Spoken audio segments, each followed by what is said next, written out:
저는 얼마 전까지만 해도 몸에 맞는 옷을 입어본 적이 없습니다. 버스를 탈 때면 고개를 숙여야 했고, 혹시 택시를 타더라도 무릎이 닿았습니다.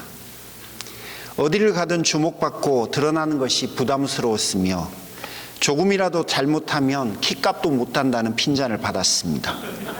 저에게는 큰 키가 오히려 제 인생의 장애물이었습니다. 주목받는 것이 싫어서 숨었고, 키가 아깝다는 핀잔이 두려워서 말수가 줄어들었습니다. 몸에 맞지 않는 옷 때문에 늘 불만이었습니다. 소심해진 저는 운동도 꺼렸습니다. 시간이 흐를수록 소심해지고 내성적인 사람이 되어버렸습니다. 나도 차라리 키가 작았으면 좋겠다 라는 생각까지 했습니다. 큰 키는 저에게 단점이었고, 그 단점은 자격지심으로 변했고, 결국 급기야 제 삶까지 왜곡시켰습니다. 삭개오, 그는 어렸을 때부터 유독 키가 작았던 인물입니다. 구경거리, 놀림감이 되고 또래들 사이에서는 따돌림이 되었습니다. 삭개오 본인에게는 큰 상처가 되었을 것이 분명합니다. 어렸을 때에야 참고 넘어갔겠죠. 철이 들면서 그는 다른 사람들을 짓밟고 그들 위에 서는 법을 터득해 나가기 시작합니다. 그리고 그는 자신의 핸디캡을 커버하기 위해서 모든 사람이 꺼리는 세리가 되기로 결정했을지도 모를 일입니다. 여러분, 세리는 로마 황제 가이사에게 내는 세금을 거두는 사람입니다.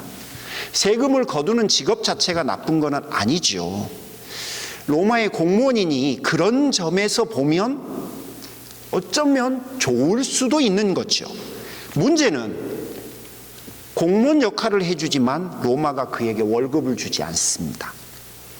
본인 스스로가 알아서 세금을 받을 때 얼마의 덤을 붙여서 받아서 자기가 써야 하는 겁니다.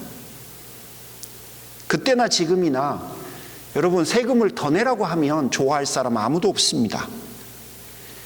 그런 의미에서 세리들은 동족들에게 경멸의 대상이 될 수밖에 없었습니다. 처음에야 세상을 향한 증오감 혹은 먹고 살기 위해서 세리가 되었을지도 모릅니다. 그러나 얼마나 잔인하고 그가 치열하게 살았는지를 우리는 본문에서 유추할 수 있습니다. 세리들 중에서도 1인자인 세리장이 되었기 때문에 그렇습니다. 여러분, 그냥 산다고 되는 일이 아니지 않습니까? 그가 어떻게 살았을지를 우리는 분명히 그 한 단어를 통해서 유추해낼 수 있다고 생각합니다. 이제 그는 돈을 주무르는 1인자가 되었습니다. 그리고 그는 돈벌레가 되었습니다.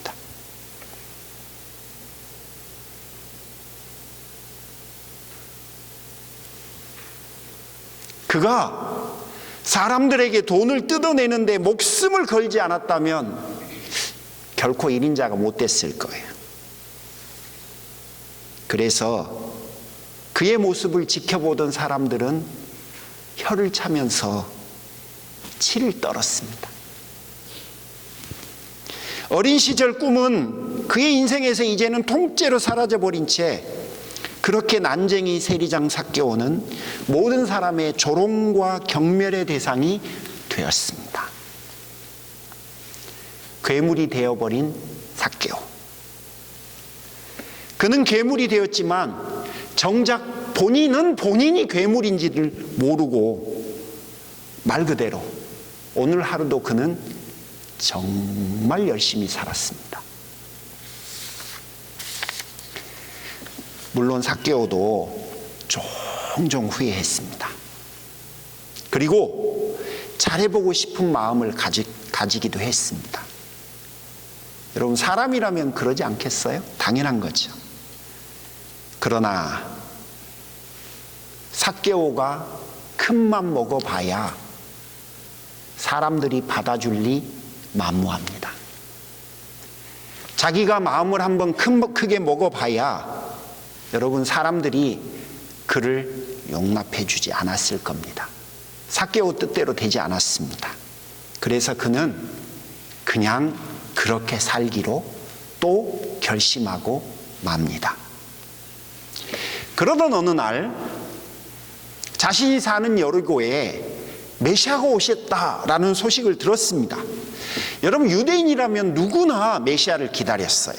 그에 대한 호기심과 관심이 있었습니다. 사람들이 호기심을 가지고 구름대처럼 몰려듭니다. 삭개오도 예외는 아니었어요. 그를 보고 싶었어요. 사람들 틈바구니를 비집고 예수님을 보고 싶었지만 여러분, 그럴 수가 없었습니다. 키가 작아도 너무 작았기 때문에 예수님 보이질 않는 거예요. 그래서 그는 무화과 나무 위로 올라갔습니다. 5절, 예수께서 그곳에 이르사 쳐다보시고 이르시되 삭개오야, 속히 내려오라. 내가 오늘 내 집에 유해야 하겠다. 여러분, 여리고 사람들은 자신과 눈을 마주쳐 준 적이 없어요. 삭개오와 눈을 마주치면 그날 재수가 없다고 생각했거든요. 그런데 예수님은 일부러 그를 쳐다보며 그에게 말을 시켜줍니다. 내려와라. 삭개오야, 내가 오늘 너와 함께 너희 집에서 머물러야 하겠다. 여러분, 말만 섞어준 게 아니라 하룻밤을 같이 자겠다고 이야기를 합니다. 이거는 상상도 못한 일이었습니다. 그는 그냥 메시아가 왔다니까 도대체 어떻게 생겼는지 궁금해서 한번 보려고 했는데 그날 그런 일이 있었어요. 6절, 삭개오가 급히 내려왔습니다. 그리고 나서 예수님이 그 다음에 자신과 함께 식사를 하기 시작합니다. 여러분, 유대인의 관습에 식사를 같이 한다는 건 친구가 되어준다는 이야기예요. 우리처럼 비즈니스 관계로 그냥 밥 한 끼 먹고 마는 게 아니라요, 친구가 아닌 사람하고는 밥을 먹지 않습니다. 그러므로 예수님께서 삭개오와 밥을 먹는다는 건 지금 그를 친구로 인정했다는 이야기입니다. 삭개오는요, 어느 누구도 같이 밥을 먹어주지 않았거든요. 7절, 무사람이 보고 수군거려 이르되 저가 죄인의 집에 유하러 들어가는도다 하도다. 예수님이 삭개오와 함께 가는 걸 보면서 사람들이 비난하기 시작했어요. 죄인과 함께 머무니 저도 죄인이다. 근데 여러분, 이게 삭개오에게 감동을 준 거예요. 삭개오는 죄인이니 그 다음에 악한 사람이니 이런 비난이 자신의 인생을 통해서 얼마나 아픈지를 삶 전체를 통해서 몸으로 체득한 사람이에요. 그런데 그분은 지금 삭개오, 사람들이 비난하고 눈도 마주쳐주지 않고 말도 같이 안 해주는 자신을 위해서 죄인이라고 하는 오명을 뒤집어 쓴 거예요. 스스로가 그런 결정을 한 거예요. 삭개오가 그렇게 해달라고 한 적이 없는데 자기가 뭐라고 자신을 위해서 죄인이라고 하는 비난과 오명까지 뒤집어 쓰는 예수님을 보면서 삭개오의 마음이 바뀌기 시작해요. 그런데 예수님은 아무 말씀도 하지 않고 식사를 하기 시작하셨어요. 왜 그랬을까 싶어요. 그냥 제가 상상의 날개를 좀 펴보는데 아마 삭개오의 아픔을 그분도 알았기 때문 아닐까 싶어요. 8절에서 그 침묵을 삭개오가 깹니다. 삭개오가 서서 주께 여짜오되 주여 보시옵소서. 내 소유의 절반을 가난한 자들에게 주겠사오며 만일 누구의 것을 속여서 빼앗은 일이 있으면 내 갑절이나 갚겠나이다. 오랜 세월 동안 세리장으로서 그는 자신의 삶을 로마 황제인 가이사 앞에서 늘 보고했습니다. 그리고 그는 항상 정말 치열하고 열심히 자신의 일을 했기 때문에 그 보고의 자리는 당당했어요. 반면에 주님 앞에 해야 할 인생의 보고는 부끄러울 수밖에 없었습니다. 그런 그가 그의 영혼이 주님의 사랑 앞에서 보고 느끼고 깨닫게 되자 그는 자신의 추악하고 부끄러운 인생 장부를 스스로가 깨닫고 그리고 그것을 오늘 끝내고 싶은 마음이 든 거예요. 아주 먼 옛날 여리고성이 와르르 무너졌던 것처럼 이제는 자신의 단점을 극복하고 살아남기 위해 선택했던 그 나쁜 길을 무너뜨려 버리고 새로운 삶을 시작해보고 싶은 마음과 소원이 그의 마음속에서 일어나기 시작한 겁니다. 여러분에게도 감추고 싶은 그런 일들이 있을 거예요. 나의 인생의 핸디캡이 되었던 그것들, 우리를 아프게 하고 괴롭게 했던 그것들을 덮어버리기 위해 삭개오처럼 치열하게 살아가셨는지 모르겠습니다. 쌓고 또 쌓아서 견고한 성을 만들어 두고 눈 감고 귀 막고 그렇게 우리가 인생을 살았는지도 모르겠어요. 자신이 쌓아놓은 그 견고한 성에서 한 발짝도 나가지 않고 다짐하고 다짐하며 그렇게 살았는지도 모르겠어요. 그리고 어느 누구도 그 성으로 인바이트하지 않았는지도 모르겠어요. 자신의 영적 키는 난쟁이인 줄도 모르고 멈춰버린 성장을 모른 채 그렇게 하루하루 살아갔는지도. 사랑하는 성도 여러분, 한번 스스로를 돌이켜보면 어떨까요? 반복적으로 말씀드리지만 우리는요, 실존적으로 그렇게 위대한 능력을 가진 사람이 못 됩니다. 핸디캡이나 상처를 극복하기보다는 오히려 그것들이 주는 아픔들로 인해서 신음하는 게 더 많을 거예요. 그리고 그 아픔을 다양한 방식으로 포장하기 위해 애를 쓸 겁니다. 가면을 쓰실 거예요. 스스로 변명하고 그렇게 인생을 살아갔을 가능성이 우리는 훨씬 더 커요. 그걸 우리는 극복이라고 말을 해요. 그런데 여러분, 그 사이에 우리는 병듭니다. 그리고 나의 그 병듦은 다른 누군가에겐 또 다른 아픔을 주는, 그리고 나의 영적 키는 난쟁이가 되어버립니다. 삭개오가 전에도 노력했지만 안 되었는데 여러분, 이번에는 어떻게 됐는지를 한번 주목하시죠. 사실은 그 이야기가 오늘 설교의 핵심입니다. 단순합니다. 해보려고 했는데 안 됐고요. 해보려고 해도 사람들은 안 받아줬는데요. 할 마음도 없었는데 주께서 바꿔버리신 거예요. 그러면 결국 변화는 그분으로부터 가능하고 그분으로 인해 기인할 수 있다는 이야기입니다. 따라서 주를 만나야 하는 거예요. 우리 인생을 내 관점에서 내 삶을 파악하면 안 되고 그분의 눈으로 내 삶을 봐야 되는 거고요. 그분의 도우심으로 내가 가지고 있는 결핍을 채우는 거고요. 그분의 은혜로 내 삶을 되돌아봐야만 여러분, 우리 인생이 회복이 되는 거예요. 그걸 안 하잖아요. 그러면요, 소가 뒷걸음질 치다가 쥐 잡는 일도 벌어지지 않습니다. 주님에게서 풍겨오는 온기, 그 온기가 삭개오의 어두운 영혼에 잦아들었기 때문에 그가 바뀐 거죠.